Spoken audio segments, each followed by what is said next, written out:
அண்ணா அண்ணா அண்ணா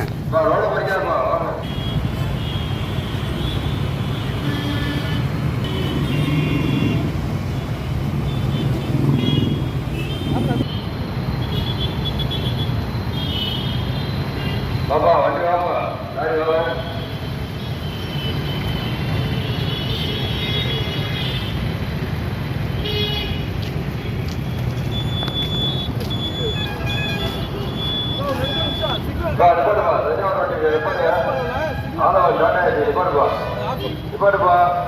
நான் பேசுறேன். சின்ன ஒரு அவேர்னஸ், நம்ம உயிர் நமக்கு முக்கியம், அதே மாதிரி நம்ம குடும்பத்துக்கு முக்கியம்.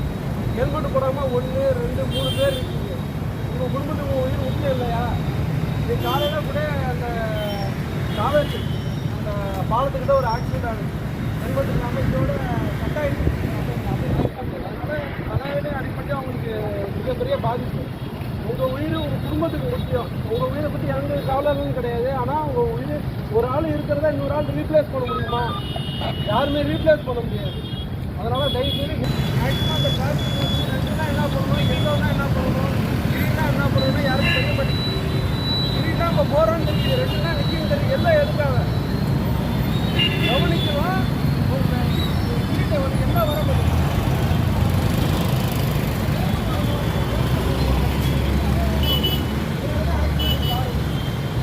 ஹெல்மெட்டு போட்டு கரெக்டாக இதெல்லாம் போட்டு பேசிட்டு வெளியில் ஒரு பொண்ணு நடந்து எல்லாம் வச்சு லைட்டாக ஒரு ஆட்டோக்காரன் ஆட்டோ மேலே தட்டிட்டு போனால் கீழே விழுந்துட்டாங்க. ஹெல்மெட் தான் ஃபஸ்ட்டு கீழே விழுந்து. உங்களை காட்டுறதே அந்த ஹெல்மெட்டு தான். கரெக்டாக ப்ராப்பராக போட்டிங்கன்னா உங்களுக்கு யாரும் போட்டாங்க. இதனால் பேசிட்டு போடுங்க. யார் கரெக்டாக போட்டிருக்கீங்க? லாக்கு கரெக்டாக போட்டுருக்காங்க. கை தூக்குங்க. உங்களுக்கு லூஸாக இருக்குது. கார் கரெக்டாக போட்டிருக்காங்க. கார் கரெக்டாக போட்டிருக்காங்க. அவங்க கொஞ்சம் கரெக்டாக போட்டிருக்காங்க. லூஸாக இருக்குது. சரி, இப்போ கரெக்டாக போட்டு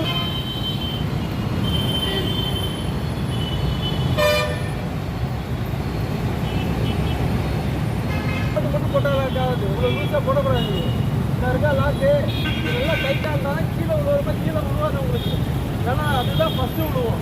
சின்ன பையனாக இருந்தாலும் கரெக்டாக போட்டிருக்காங்க. அவங்களுக்காக திருச்சி மாநகர காவல்துறை சார்பாக, போக்குவரத்து சார்பாகவும், ஆய்வாளர் சார்பாகவும் பண்ணுறீங்களா?